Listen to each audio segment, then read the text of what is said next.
हरियाणा में कैबिनेट की बैठक हुई है और इस बैठक के बाद मुख्यमंत्री प्रेस कॉन्फ्रेंस कर रहे हैं। विषय आता रहा कि उसको टेक ओवर करें, कोई कमेटी बनाए, जैसा भी करें, लेकिन अब वो अल्टीमेटली एक कोर्ट में केस गया तो कोर्ट ने कहा कि सरकार को एक फाइनल डिसीजन लेना चाहिए, जो भी डिसीजन लेने, ताकि लोगों को पता लग जाए। उसमें आज डिसीजन लिया कि उसको टेक ओवर करेंगे। जैसे श्राइन बोर्ड बाकी कुछ और स्थानों के बने हैं, शीतला माता मंदिर गुरुग्राम है, मनसा देवी पंचकुला है, इसी प्रकार से श्री माता भीमेश्वरी देवी मंदिर का एक श्राइन बोर्ड बनेगा और उसको टेक ओवर करने का निर्णय ये भी कर लिया गया है। पंचकुला, जैसा हम जानते हैं कि इसका एक उसको हम कैसे विकसित करें और एक अच्छे पंचकुला का, जैसे मोहाली है, इस प्रकार से एक निकल करके आए। हमारा हालांकि बड़ा आइकॉन सिटी तो गुरुग्राम बना है, लेकिन अब पंचकुला की तरफ हमारा ध्यान है। हमने उसकी जो लाइसेंस फीस, सीएलयू फीस पिछले साल कम कर दी थी, the rates at par with Mohali, वो हमने कर दिए थे। उसका लाभ भी हुआ है, कई लोगों ने इंटरेस्ट दिखाया है, कुछ लोगों ने सीएलयूज के लिए, लाइसेंसेस के लिए अप्लाई किया है। लेकिन एक साल समाप्त होने के बाद अब उसमें समय सीमा हटाई है कि टिल फर्दर ऑर्डर वो सारे रेट्स जो पहले लागू किए गए थे उनको आगे भी कंटिन्यू रखा जाएगा till further order. Unauthorised colonies, चाहे वो नगरपालिका के अंदर हैं, चाहे नगरपालिका की सीमा के बाहर हैं, इनको ऑथराइज करने के लिए अर्बन लोकल बॉडीज ने नगरपालिका क्षेत्र का तो एक्ट पिछले विधानसभा सत्र में बना दिया था, लेकिन बहुत सी कॉलोनीज ऐसी हैं जो नगरपालिका क्षेत्र से बाहर है, नगर निगम क्षेत्र से बाहर बनी है। ये भी लगभग 2000 कॉलोनीज हैं, लेकिन अभी उसमें से 600 के आसपास रजिस्ट्रेशन लोगों ने कर दिया है। उसके भी एक्ट की आवश्यकता है, तो उसकी एक्ट को लाने के लिए आज कैबिनेट ने वो एजेंडा पारित किया है, ताकि अगले आने वाले सत्र में उसका एक्ट बनाया जाए और ये जो अनऑथराइज कॉलोनीज हैं इनको जो शर्तें पूरी करेंगे, उन शर्तों को पूरी करने के बाद उनको भी ऑथराइज कर दिया जाए डेवलपमेंट चार्जेस लेकर के। ये एजेंडा भी आज कैबिनेट में पारित कर दिया है। वृद्धावस्था पेंशन, जैसा 60 साल के बाद वृद्धावस्था सम्मान भत्ता जो मिलता है, उसका प्रोसीजर वो हमने बहुत सरल कर दिया है। उसको आज कैबिनेट ने पारित किया है कि अब किसी को अप्लाई करने की आवश्यकता नहीं रहेगी, बल्कि परिवार पहचान पत्र के अंतर्गत जिसकी 60 साल आयु हो गई है और उसकी आय भी जो है वो विद इन लिमिट्स है, जो लिमिट 2 लाख की बनाई हुई है वो है, और उसका जो डाटा है वो सब परिवार पहचान पत्र की ओर से, क्रिड की ओर से और सोशल जस्टिस डिपार्टमेंट को दिया जाएगा। सोशल जस्टिस डिपार्टमेंट ने जस्ट एक कंसेंट फॉर्म वो साइन कराना है और कंसेंट फॉर्म साइन कराते ही और उसकी ओल्ड एज पेंशन शुरू हो जाएगी। अब किसी को ओल्ड एज पेंशन बनवाने के लिए फॉर्म भर करके और दफ्तरों के चक्कर काटना, इधर जाना उधर जाना, 10 प्रकार की वेरिफिकेशन कराना, वो सब खत्म कर दिया है। इसलिए एक ओल्ड एज ये जो पेंशन है, इसकी व्यवस्था को ये हमने सरल कर दिया है। स्टार्टअप नीति, देश भर में स्टार्टअप्स की जब से घोषणा हुई है, हर प्रदेश स्टार्टअप्स के लिए अपनी नीति लेकर के आ रहे हैं। हम भी स्टार्टअप्स की नीति को लेकर के आए हैं। अभी इससे पहले जो स्टार्टअप्स को प्रोत्साहन और सहायता दी गई है, उसमें भी हरियाणा पीछे नहीं है। दुनिया भर में स्टार्टअप्स का जो एक विषय शुरू हुआ है, देश, भारतवर्ष, वर्ल्ड वाइड अगर हिसाब लगाएं तो हम 3rd प्लेस पर हैं एज नंबर ऑफ स्टार्टअप्स पर कंसर्न, और उसमें भी हरियाणा बड़े अग्रणी स्थान पर है। कुल 60,000 स्टार्टअप्स में से 5,000 स्टार्टअप्स केवल हरियाणा के हैं। मुझे लगता है कि एज पर पॉपुलेशन 2% में अगर 60,000 का 2% देखें तो वो 1200 बनता है, लेकिन हम उसमें भी लगभग 9%, 10% को अचीव करने वाले हैं। तो ये संख्या हरियाणा की बड़ी संख्या है। इसमें कई प्रकार की उनकी सुविधाएं दी जाती हैं, पूंजी का उनको अनुदान दिया जाता है, और कोई प्राइवेट इंस्टीट्यूट अगर कोई अपना इनक्यूबेटर सेंटर अगर बनाना चाहता है तो उसके लिए भी राशि दी जाती है। किराया शुल्क आदि की प्रतिपूर्ति उसमें की जाती है। स्टाम्प ड्यूटी, पंजीकरण शर्तें, इसमें भी कुछ छूट मिलती है। और मेले प्रदर्शनी में भाग लेने के लिए ऐसे स्टार्टअप्स को अपना प्रचार करने के लिए उनको उसमें सहायता मिलती है। स्टार्टअप्स की प्रतियोगिताएं भी हम कराते हैं। जो स्टार्टअप अच्छा प्रोजेक्ट कोई अपना ला करके दिखाता है जिसका ज्यादा लाभ हो सकता है तो उनको भी उसमें अवार्ड्स मिलते हैं। और बिजली शुल्क भी जो 2% का लगाया हुआ है वो उनको छूट मिलती है। तो स्टार्टअप्स के नाते से कोई अच्छा आइडिया लेकर के व्यक्ति आता है, कोई प्रोडक्ट अपना बनाता है, कोई सर्विस के नाते से कोई इलेक्ट्रॉनिक आइटम बनाता है, कुछ और करता है, तो ऐसे सब प्रोजेक्ट्स के लिए स्टार्टअप्स को पर्याप्त सहायता मिलती है। और ऐसे स्टार्टअप्स को बढ़ावा देने के लिए आज ये एक पॉलिसी 2022 हम लेकर के आए हैं। Haryana state data centre policy, बहुत दिनों से इसकी हम तैयारी कर रहे थे। काफी डिपार्टमेंट से परामर्श करने के बाद और अंतोगत्वा आज ये फाइनल होने के बाद Haryana state data centre policy हम लेकर के आए हैं। हम जानते हैं कि जैसे अब डिजिटल का जमाना आ गया है, बहुत सी चीजें, डाटा जो इकट्ठा किया जाता है उस डाटा की सुरक्षा ये सबसे बड़ा विषय होता है। तो डाटा सुरक्षित रखा जाए, ऐसे डाटा सेंटर्स चाहे वो प्राइवेट बने चाहे सरकारी बने, लेकिन उसके लिए जो सुविधाएं देना ये बहुत आवश्यक है। पूंजीगत सुविधाएं भी हैं, पावर के रेट्स की भी सुविधाएं हैं, और उनके जो कर्मचारी हैं उन कर्मचारियों को भी हमने प्रतिवर्ष 48,000 रुपए की दर से और जो रोजगार सृजन सब्सिडी ये देते हैं ये उनको ऑफर की गई है। स्टाम्प शुल्क जो है 100% वो फ्री किया गया है। बिजली शुल्क 100% छोड़ दिया गया है। डेटा सेंटर्स की ए और बी श्रेणी में उनका जो SGST है, जो स्टेट का GST है, उसमें ए और बी में 50% की छूट है और सी और डी में 75% की छूट जो है ये उनको छूट क्या उनको वापस रीइंबर्समेंट की जाएगी और वो इसका लाभ उठा सकेंगे। अगले हमने जो अनुमान लगाया है कि 7 वर्षों में 100 से लेकर 125 तक डाटा सेंटर ऐसे आने की संभावना हरियाणा में है, और जिसमें से 7,500 करोड़ रुपए के निवेश की और ऐसा एक अनुमान लगाते हैं ताकि इस नए प्रकार का होने वाला ये जो एंटरप्रेन्योरशिप है, ये बिजनेस है, इसका माहौल हरियाणा लोगों को अच्छा मिले। संयोग से दिल्ली के बहुत नजदीक होने के कारण से गुरुग्राम जैसे नगर में या उसके आसपास डाटा सेंटर्स की आने की संभावना ज्यादा है। फिर भी पावर की उनकी आवश्यकता वो हम पूर्ति करेंगे और जो इंफ्रास्ट्रक्चर उनको चाहिए उसको पूर्ति करेंगे। और पावर की खपत क्योंकि सबसे ज्यादा होती है, उसमें कॉस्ट वाइज पावर की कॉस्ट सबसे ज्यादा होती है। डाटा सेंटर को एक लोएस्ट यानी वोल्टेज लोएस्ट टेम्परेचर पर उसको रखा जाता है। तो ये एक नई पॉलिसी हम लेकर के आए हैं, इसका भी हरियाणा को लाभ मिलेगा। लकड़ी आधारित उद्योग, खास करके यमुनानगर साइड में जो हमारा उद्योग है, इसकी पॉलिसी पिछले कैबिनेट मीटिंग में लाए थे। उसमें एक ऐसा विषय था दूरी का, यानी जो वन क्षेत्र से और वो उद्योग कितनी दूरी पर होना चाहिए, वो 3 किलोमीटर रखी गई थी। लेकिन वहां के जो व्यापारी हैं उनकी ओर से एक सुझाव आया था, क्योंकि बहुत सी इंडस्ट्री पहले से लगी हुई है और वो 1 किलोमीटर आधा किलोमीटर की दूर भी लगी हुई है, उसमें हमको छूट देने में कोई आपत्ति नहीं है, कठिनाई नहीं है।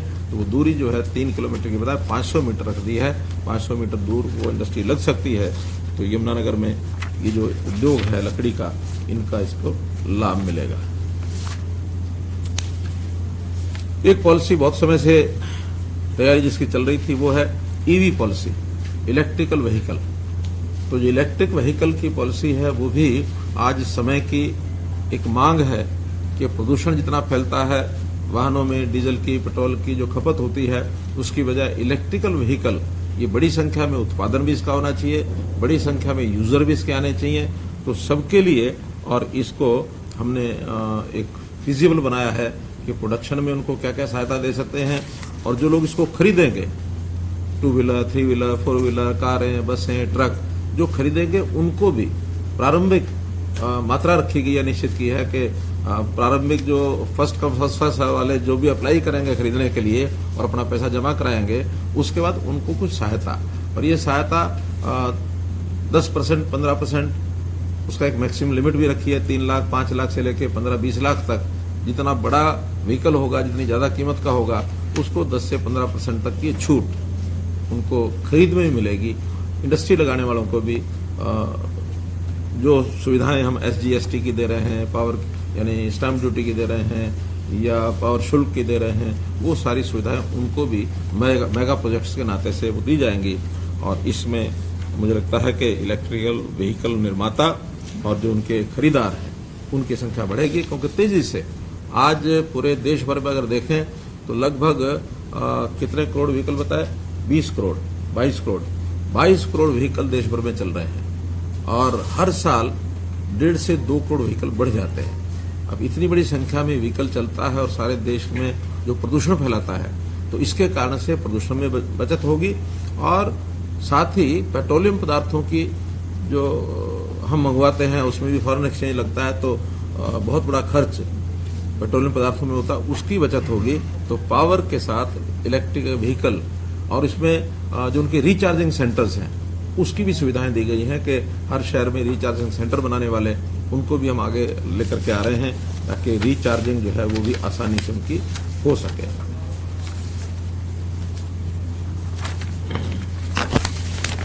एक विषय पावर डिपार्टमेंट का भी आज आया है। हम जानते हैं कि पावर जो निर्माता है बिजली के और खास करके जो थर्मल पावर हाउस चलाते हैं उसमें 2 प्रकार का कोयला यूज होता है, या तो डोमेस्टिक है या इंपोर्टेड है। पिछले दिनों में इंपोर्टेड कोयला बहुत महंगा हो गया और लगभग जो $100 का भी होता था तो $250 तक प्रति मीट्रिक टन ये पहुंचा है।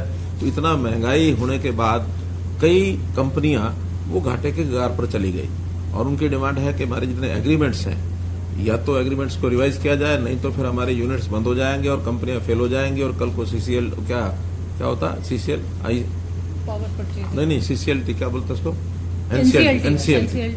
एनसीएलटी में अगर जाते हैं तो कंपनियां भी बंद और सब कुछ सिस्टम खत्म हो जाएगा। कुछ चीजें ऐसी होती हैं जो अफोर्ड की जा सकती हैं कि एक चीज आज नहीं है 6 महीने बाद मिलेगी या साल बाद मिलेगी जाएगा, लेकिन पावर एक ऐसी चीज है हर समय हर क्षण ये हमको चाहिए, घंटे की भी नहीं, हर क्षण की आवश्यकता है ये। तो पावर के नाते से एक संकट पूरे देश भर में ये पिछले दिनों में आया, जिसके कारण से हमें भी 2 महीने अप्रैल का महीना और थोड़ा मई का महीना एक कठिनाई आ गई थी। हमारा एक एग्रीमेंट अडानी के साथ 2008 में किया हुआ था 1424 मेगावाट का। तो 1424 मेगावाट में उस समय का जो ओरिजिनल एग्रीमेंट था ₹2.94 प्रति यूनिट का, 70% उसमें डोमेस्टिक कोल था और 30% उसमें इंपोर्टेड कोल था। एग्रीमेंट की शर्तें ये थी कि जो डोमेस्टिक कोल है उसमें चेंज ऑफ लॉ अगर होता है उसके कारण से अगर कीमत उस पर ज्यादा आती है तो वो स्टेट गवर्नमेंट को देनी पड़ती है, पावर डिपार्टमेंट को। लेकिन उसमें इंपोर्टेड कोल जो इंडोनेशिया से लिया जाता था उस कंपनी के द्वारा, उसमें कोई क्लॉज पास ऑन करने का नहीं था। अगर कोई रेट बढ़ता है तो वो जो निर्माता है उसी को देना पड़ता है। अब वो उस समय जो भी परिस्थितियां रही होंगी उसका एग्रीमेंट इस प्रकार से हुआ, लेकिन अब आकर के जब स्थिति ये हो गई कि इतना ज्यादा घाटा होने लग गया तो कंपनी ने अल्टीमेटली उस कंपनी यानी पावर हाउस को बंद करने का भी निर्णय एक बार ले लिया।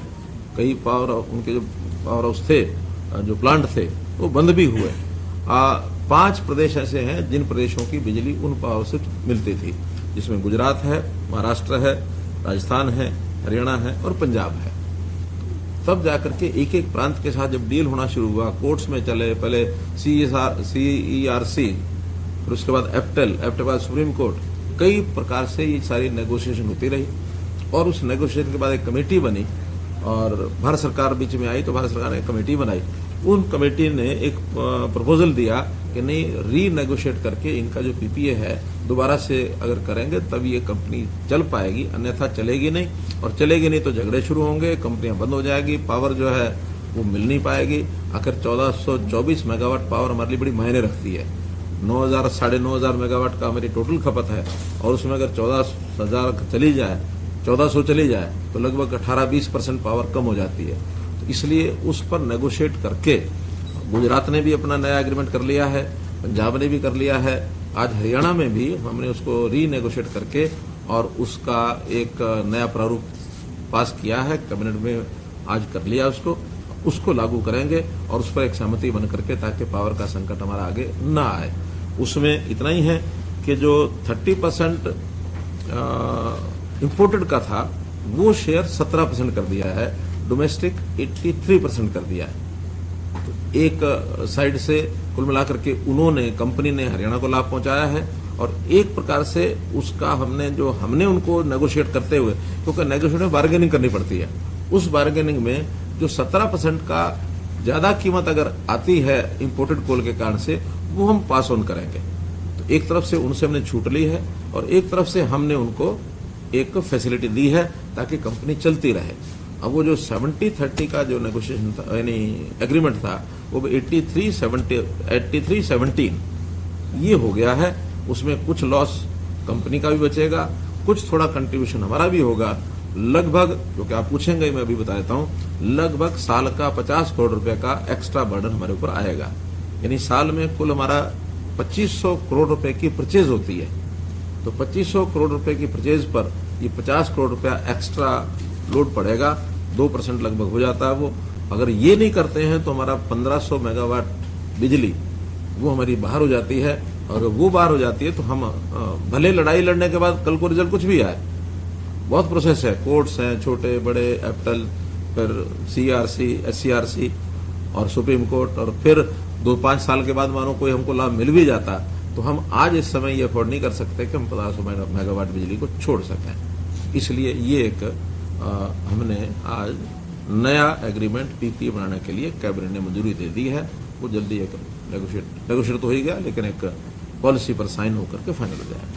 इतने विषय आज, और इतने सब विषय आपके सामने मुझे रखने थे जो आज की मीटिंग में इम्पोर्टेंट एजेंडाज थे, वो आपके सामने मिले।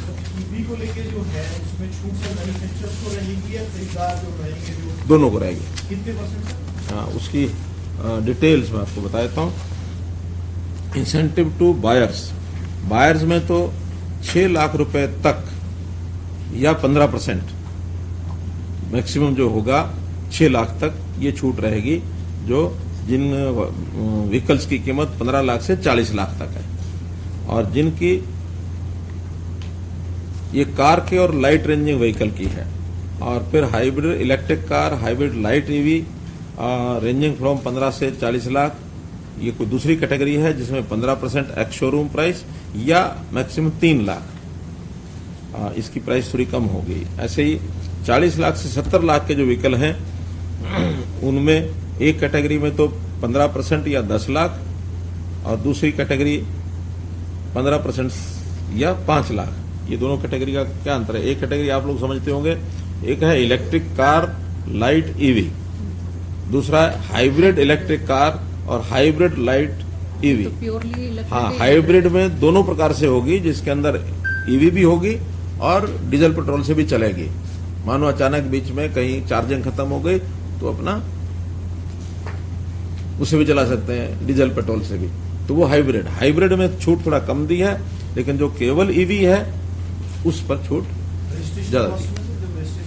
हाँ, फिर ये for example, motor vehicle tax for electric vehicle, तो जो इलेक्ट्रिकल व्हीकल 2 व्हीलर हैं उनके ऊपर 100% जो है रजिस्ट्रेशन में छूट दी है, अप टू फर्स्ट 30,000 व्हीकल्स।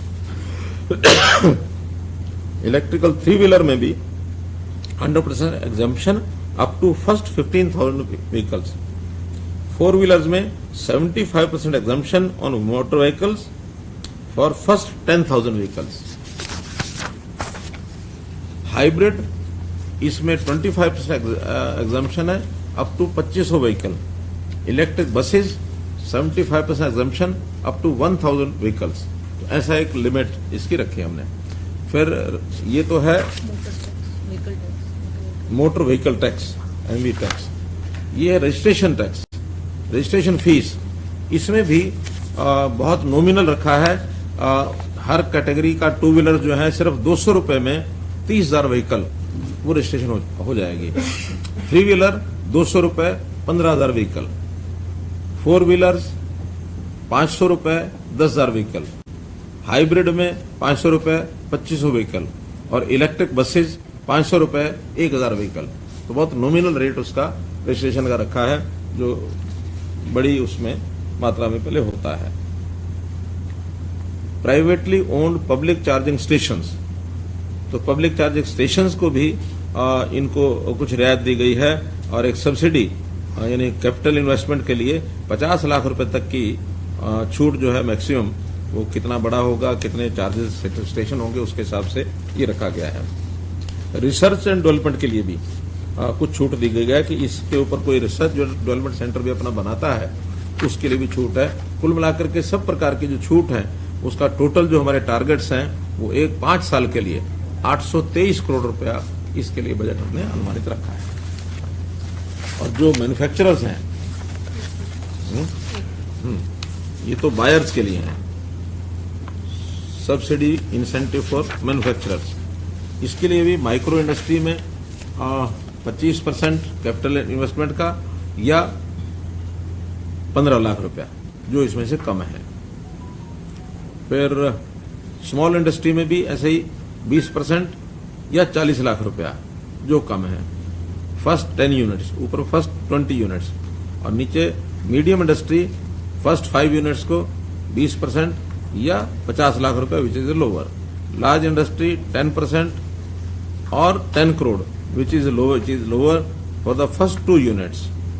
तो ऐसे अलग अलग कैटेगरीज के लिए आप लोगों को सब छपा हुआ मिल जाएगा। सीड एंड कन्वर्जन फंड भी रखा है, उसके लिए SGST रीइंबर्समेंट 10 साल के लिए 50% जो नेट SGST होगा वो उनको 10 साल के लिए वापस मिलेगा। स्टाम्प ड्यूटी टोटल जो है उसको रीइंबर्स करेंगे। पावर सब्सिडी जो इलेक्ट्रिसिटी ड्यूटी है 2% की वो 20 साल तक उनको नहीं लगेगी। वाटर ट्रीटमेंट, अपने यूनिट्स का जो वाटर ट्रीटमेंट वो करेंगे उसमें भी जो कॉस्ट आएगी उसका 50% अप टू 50 लाख रुपया ये उनको रीइंबर्स करेंगे। Patent fee 100% of actual expense up to 25 lakhs। Employment generation 48,000 रुपया प्रति employ for 10 years in BCD block. ऐसी ये सारी छूट जो है इनको दी गई है ताकि बड़ी मात्रा में हरियाणा में आकर के अपने यूनिट्स लगाएं और फिर बायर जो है उनको भी उसकी जो फैसिलिटी है ताकि वो भी लोग खरीदें, ताकि हम अच्छे। साहब, ये अडानी पावर से रीनेगोशिएशन के बाद क्या बिजली के रेट में भी कोई बदलाव आएगा? नहीं, अभी तो ऐसा नहीं आएगा। कारण क्या कि बहुत नॉमिनल सा जो बताया ना 2% का खर्च पड़ता है, तो 2% वो भी क्योंकि हमारी तो 9-10 हजार मेगावाट यूनिट आ रही है, ये सिर्फ 1400 मेगावाट है, इसलिए टोटल बिजली का भी ये 15-17% है और उसमें भी 2% का अगर एक्स्ट्रा खर्च आता है तो कुल टोटल ओवरऑल 3 पैसे यूनिट का फर्क पड़ता है। इसलिए कोई इतना बड़ा ऐसा नहीं है कि जिसके कारण से हमको इसमें टैरिफ के ऊपर इसका लोड करेंगे। वो तो नॉर्मल जैसे चलता है, बाकी खर्चे जब कभी आएंगे 3 थोड़ी बढ़ाएंगे तो 10-20 पैसे बढ़ाएंगे, तो 3 पैसे उसमें अभी खप जाएंगे, इतनी बात नहीं है।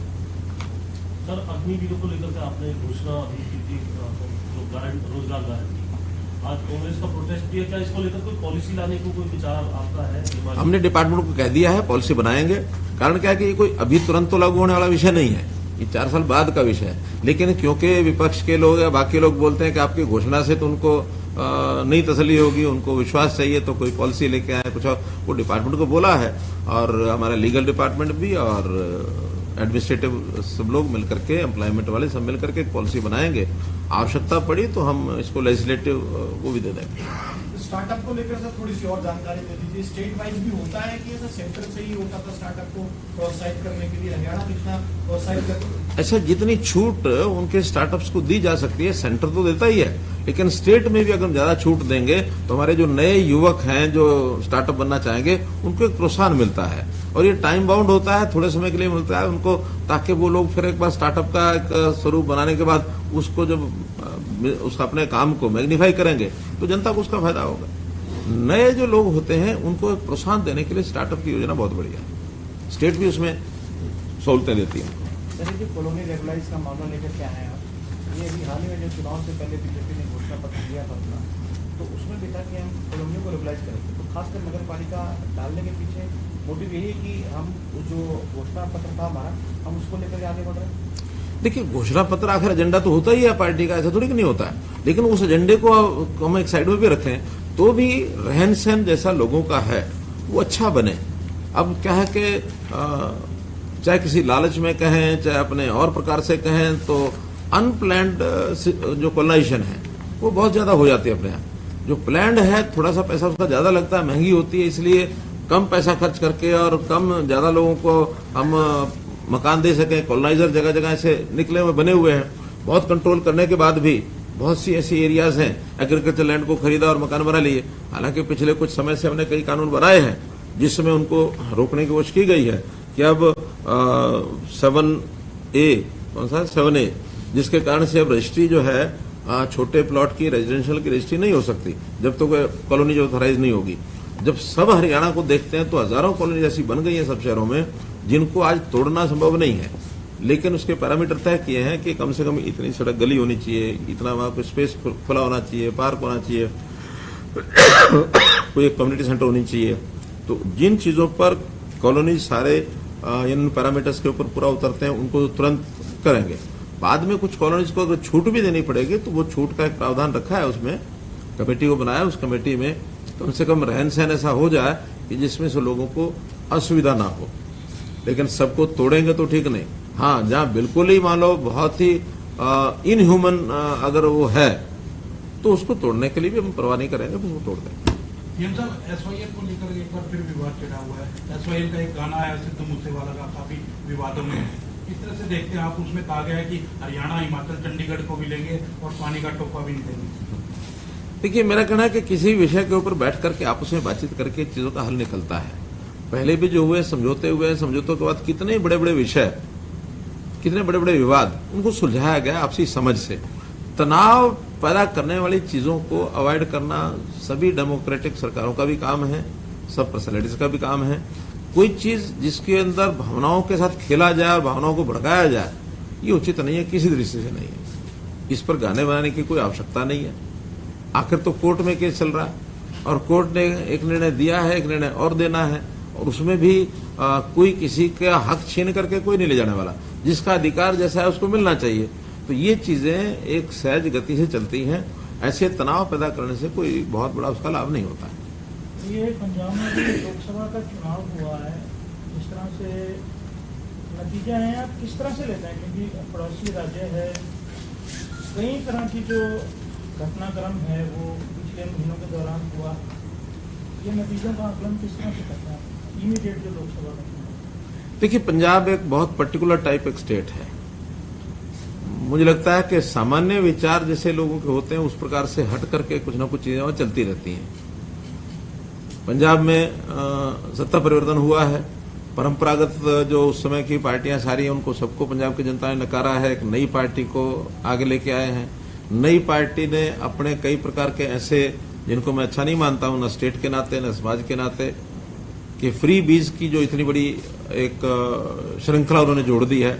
मैं तो कई बार कहता हूं कि प्रधानमंत्री मोदी जी ने तो एक पॉलिसी बनाई है, स्टैंड अप पॉलिसी, और इन्होंने कहा सिट डाउन पॉलिसी, बैठे रहो, कुछ मत करो, फ्री में खाए जाओ। ये समाज के नाते कतई हितकारक नहीं है। समाज के लोगों का कोई लालच होता है, उनकी आकर्षण होता है, उस नाते से टेम्परेरीली वो आगे बढ़ जाते हैं, लेकिन उसका भी कोई बहुत बड़ा लाभ लंबे समय तक होता नहीं है।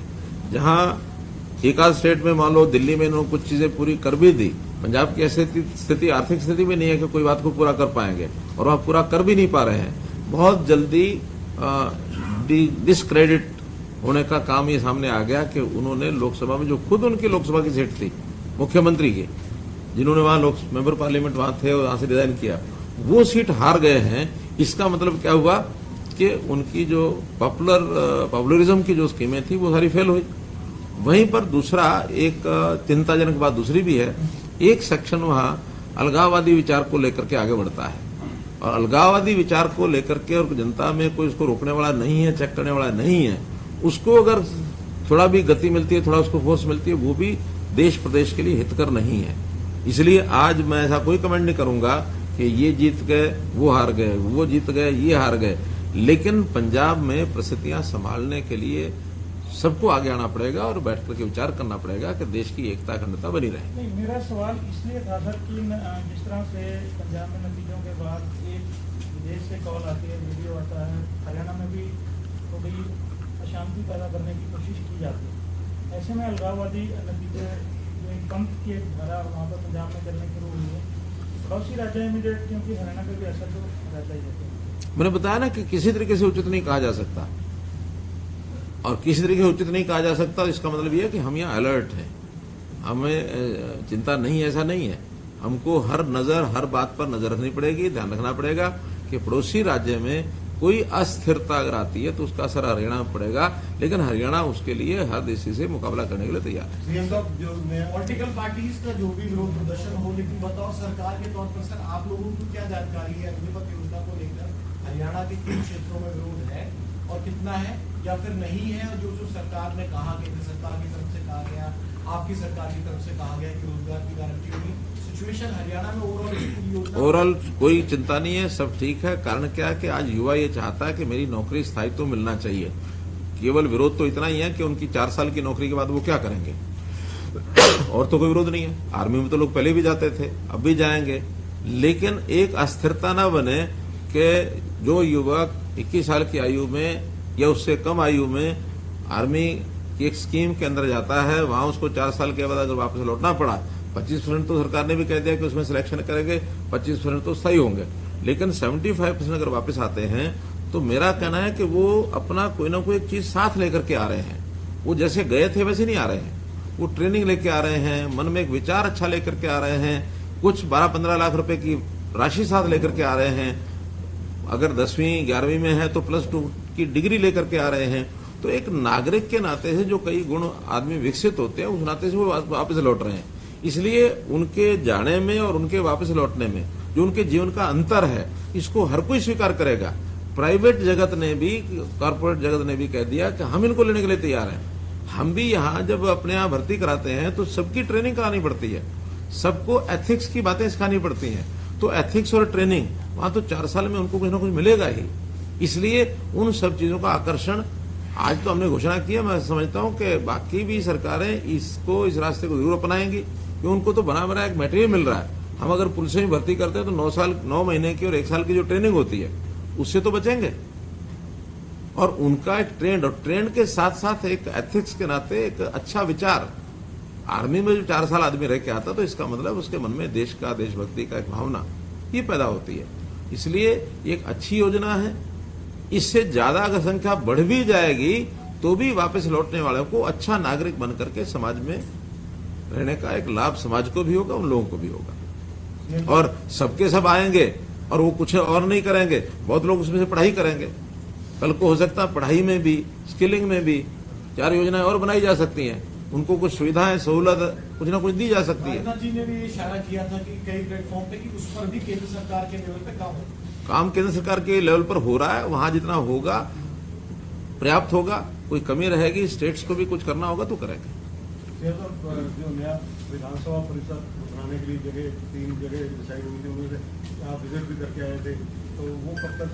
अभी तो थोड़े दिन पहले जाके आए हैं, और ये चीजें तो जब चलती हैं तो धीरे धीरे पूरी होती है, कोई ओवरनाइट थोड़ी होती है। सर, एक जो आर्किटेक्ट की एसोसिएशन है, उन्होंने एक सवाल लगाया कि एक मास्टर प्लान है वो नहीं हो सकता। ये एडमिनिस्ट्रेटर साहब प्रेस क्लब में भी आए थे, उन्होंने कहा था हरियाणा का प्रपोजल है, फाइनल हो गया, ऐसा कुछ नहीं। वही है ना, अभी तो अंडर नेगोशिएशन है, बातचीत चल रही है, फाइनल तो कुछ भी नहीं हुआ। वो तो ये है कि उन्होंने 2-3 स्थानों का प्रपोजल दिया, इसलिए हम देखने के लिए गया कि ये स्थान मिलता है तो हमें भी हो सकता है उसकी प्रायोरिटी बनानी पड़ेगी। प्रायोरिटी 1 कौन सी, 2 कौन सी, 3 कौन सी, फिर उसमें उनके यहाँ भी जो इस निर्णय करने वाले लोग हैं अपना निर्णय करेंगे कौन सी दे सकते हैं, कौन सी नहीं। ये तो हरियाणा कैबिनेट की आज महत्वपूर्ण बैठक हुई है और कई महत्वपूर्ण निर्णय इस बैठक में लिए गए हैं। आपको बता दें कि इस बैठक में माता भुवनेश्वरी के लिए एक श्राइन बोर्ड बनाया जाएगा जिसको हरियाणा सरकार टेक ओवर करेगी। इसके अलावा अवैध कॉलोनियों को, यानी कि अनऑथराइज्ड कॉलोनियों को रेगुलर करने को लेकर एक एक्ट बनाया जाएगा। साथ ही साथ वृद्धावस्था पेंशन योजना को सरल किया गया है। परिवार पहचान पत्र के जरिए यह व्यवस्था लागू की जाएगी कि ओल्ड एज पेंशन योजना थोड़ा सरल हो जाए। स्टार्टअप नीति को लेकर भी हरियाणा सरकार की तरफ से कैबिनेट में इसको प्रोत्साहित करने के लिए फैसले लिए गए हैं। साथ ही